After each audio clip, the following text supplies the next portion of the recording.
Today I'm setting you a challenge, and this challenge is the 24-meter challenge, and this is your wake-up call to get out there and just create something. The 24-meter challenge is to stop you comparing yourself to others, and it's a simple challenge that you could do anywhere that you want, but I want you to start doing it at your house. Draw a circle around your house of 24 meters and go out and take detailed photos. Fantastic photos, 24 meters from your house.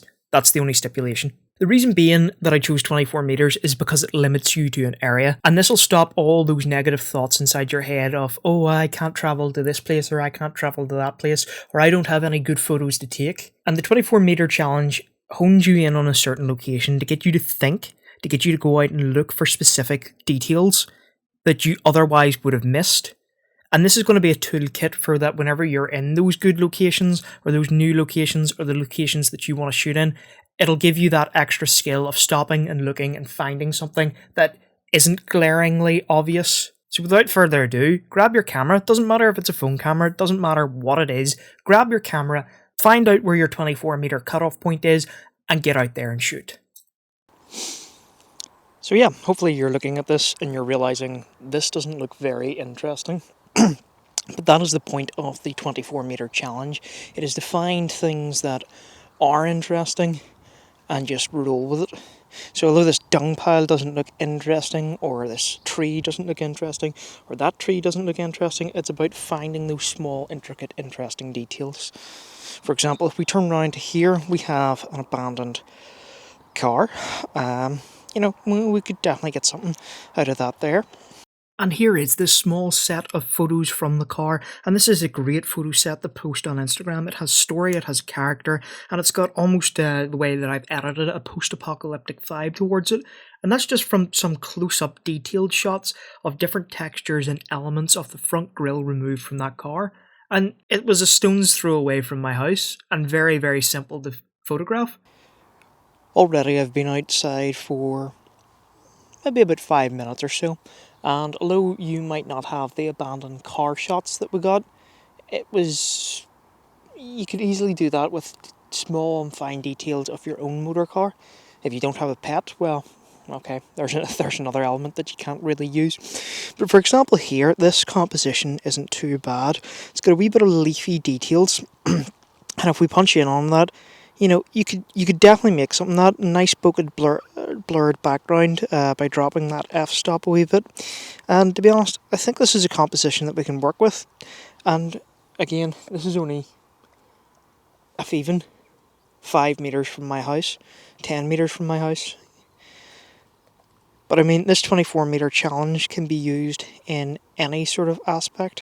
And by any aspect, I mean you go to any set location, be it a cityscape or anything else that you have in mind, set yourself a 24 meter radius or extend it and just focus on the minor details. Obviously you have whatever is glaringly obvious in front of you, but focus on those minor details and you'll get the more unique and special shots from that location. As you can see here, this shot turned out absolutely fantastic.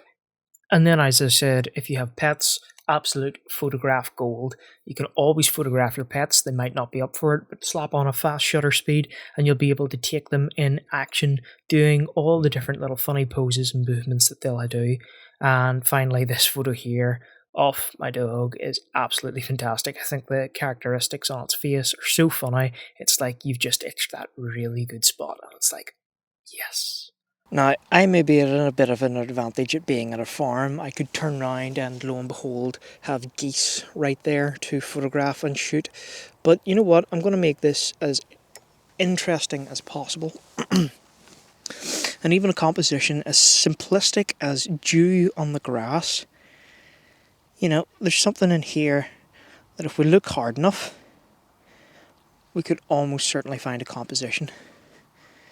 And I think that's one looking at me right there. Just standing up from that, looking over to my right hand side here, and here's another sort of wilted and dying Christmas tree. Even some of these roots here look quite interesting and very horror-like.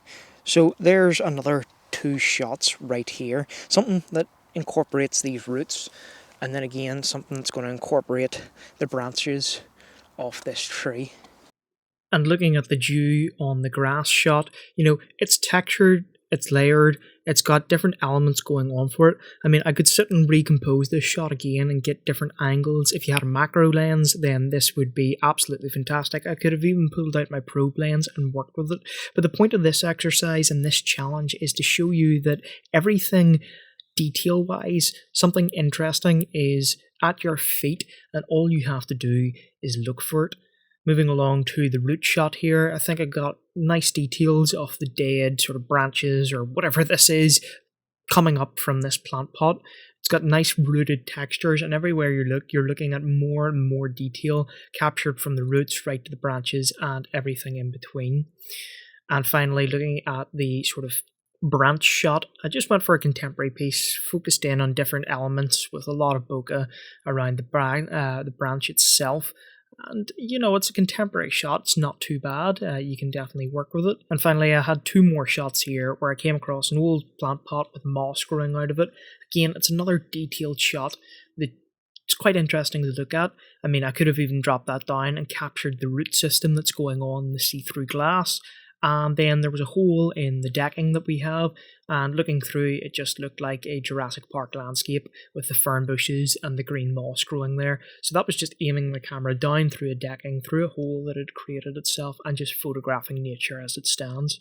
Again, the main point of this exercise was to get you encouraged to go out and shoot, and that even if you only have your back garden to operate out of, you can still capture fantastic and interesting photos in your back garden.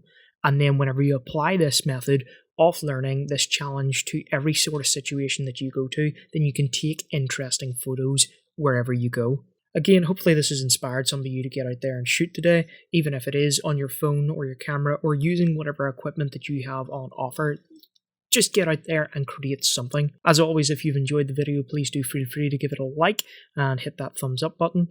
Hit the subscribe button and turn on notifications for whenever I post a new video. Again, I want to see some of the content that you're producing, so if you went out and done this 24-meter challenge, then definitely use the hashtag MrQPHOTOS and post those up on Instagram and comment that you've used the 24-meter challenge so that I can see some of the opportunities that you had 24 meters from your house. And as always, guys, I will catch you in the next one.